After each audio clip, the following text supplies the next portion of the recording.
দেখি আইসক্রিম, এখানে ice cream, husband গেছে আইসক্রিম কিনতে। দেখি এখানে আইসক্রিম, তো আইসক্রিম কিনতে গেছে, রোদের মধ্যে বেশ আইসক্রিম খেতে ভালো লাগবে। ছেলে এগিয়ে গেছে, তো আমরা বলি দুজনে দাঁড়িয়ে একটু আইসক্রিম খাই, তারপর না হলে ওদের জন্য নিয়ে যাওয়া যাবে। ছবি তুলতেছি।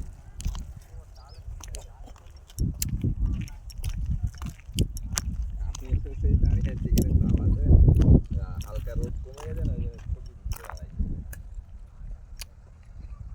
তাহলে হ্যাঁ হ্যাঁ হ্যাঁ।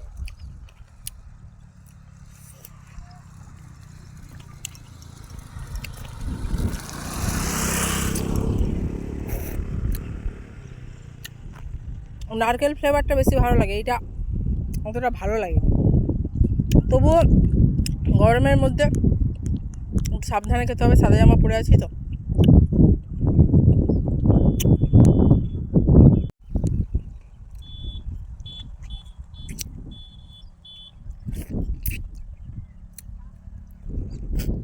গরমের মধ্যে মানে এটাই শান্তি, তাই না?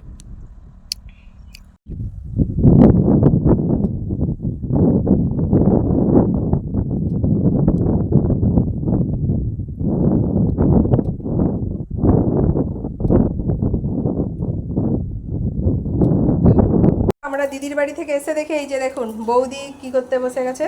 বৌদি এখানে আলু ভাজার, কলাই ডালের বড়া ভাজা, এখানে মাছ ভাজা, আর ওই যে এখানে কি হচ্ছে, এটা কিসের তরকারি? বরবটি আলু দিয়ে তরকারি আছে।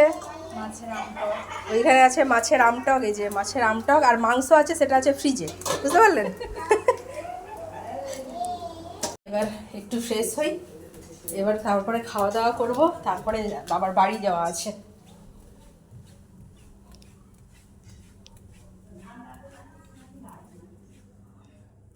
ভাত খেতে, এখানে রয়েছে ভাত, স্যালাড, আলু ভাজা, বড়া, বরবটির তরকারি, মাংস, ডাল, এটা হচ্ছে মাছের আম দিয়ে টক।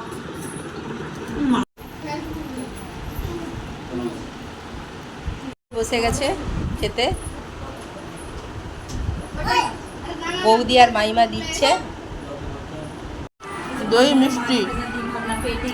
এখানে দেখুন আমরা রেডি হয়ে গেছি, বাড়ি যাবো, এবার রেডি হয়ে গেছি মোটামুটি। আর এই যে এইখানে লাস্ট মোটামুটি খাওয়া চলছে আর কি, যাওয়ার আগে বৌদি বানিয়ে দিল। রয়েছে কমলাভোগ, এখানে রয়েছে চিপস, আর এখানে রয়েছে কোল্ড ড্রিঙ্কস, মানে ওই বিকেলবেলার কিছু হালকা পাতলা খাওয়া। আর এই যে এইখানে আমাদের কোল্ড ড্রিঙ্কস দাদা ইনি